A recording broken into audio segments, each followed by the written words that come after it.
Selamat sore.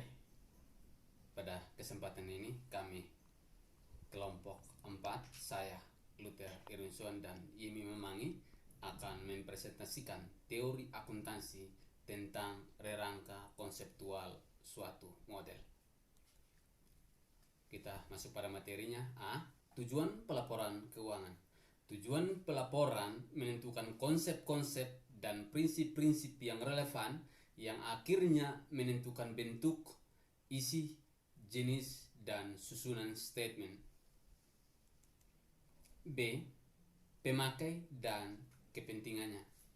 FASB merinci pemakai potensial yang dituju oleh pelaporan keuangan, yaitu owners, leaders, supplier, potential, investor and creditors, employers, management, directors, customer, financial analysts and advisors, brokers, underwriters, stock exchange, lawyers, economic, taxing, authorities, regulatory, authorities, legislators, financial press, and reporting agencies, student, and public.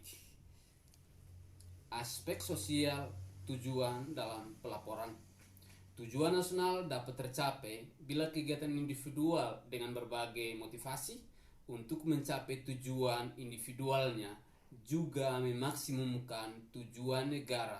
Yang berikut perkembangan tujuan pelaporan keuangan, yaitu yang pertama, tujuan versi Asobat, yang kedua, tujuan versi APB 04, yang ketiga, tujuan versi Trueblood Commit 4, tujuan laporan keuangan FASB. Yang berikut karakteristik kualitatif informasi. Menurut Statement of Financial Accounting SFAC nomor 2 adalah sebagai berikut. 1. Relevan. 2. Reliable. 3. Daya banding. 4.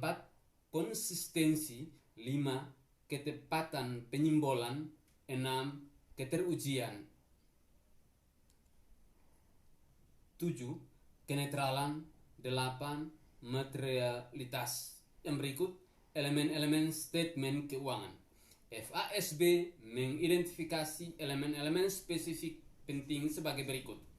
Aset, kewajiban, ekuitas, investasi oleh pemilik, distribusi ke pemilik, laba komprehensif, pendapatan, biaya, untung, rugi, aliran kas dari kegiatan operasi, aliran kas dari kegiatan investasi, aliran kas dari kegiatan pendanaan, elemen aset bersih untuk entitas non-bisnis, aset bersih terbatas permanen, aset bersih terbatas sementara, aset bersih terbatas tak terbatas.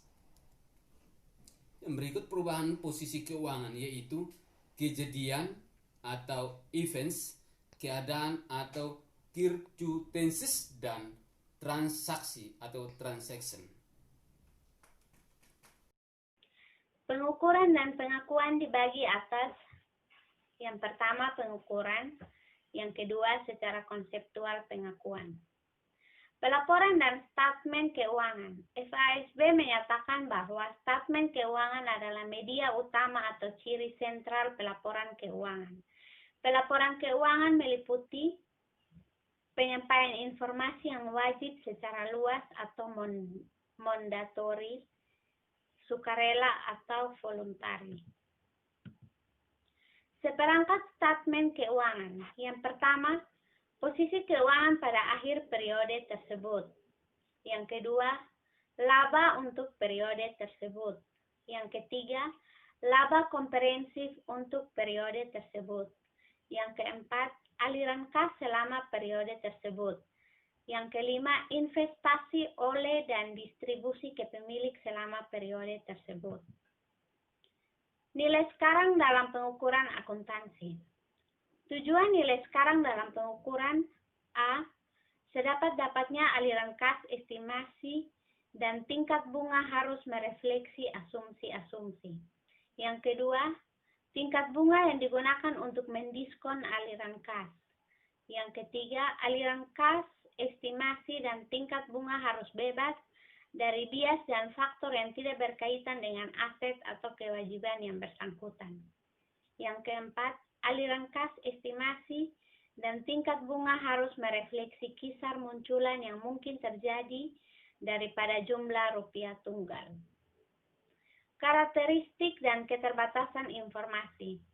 Yang pertama, lebih berkaitan dengan badan usaha atau perusahaan daripada dengan industri dan ekonomi secara keseluruhan. Yang kedua, lebih merupakan informasi kuantitatif yang bersifat pendekatan. Yang ketiga, sebagian besar merefleksi pengaruh transaksi dan kejadian yang telah terjadi atau histori. Yang keempat, hanya merupakan salah satu sumber informasi yang dibutuhkan oleh mereka yang mengambil keputusan. Yang kelima, penyediaan dan penggunaan memerlukan atau melibatkan kos sehingga pertimbangan kos manfaat dapat membatasi apa yang harus dilaporkan. Fokus atau cakupan informasi. Yang pertama, tujuan pelaporan didasarkan pada keperluan para pemakai eksternal. Yang kedua, tujuan pelaporan disusun atas dasar gagasan bahwa kemampuan perusahaan untuk menciptakan aliran kas yang menguntungkan merupakan fokus atau kepentingan umum atau bersama dari berbagai pemakai informasi. Tujuan pelaporan entitas non-bisnis. Tujuan pelaporan keuangan untuk perusahaan non-bisnis dimasukkan sebagai salah satu komponen rangka konseptual.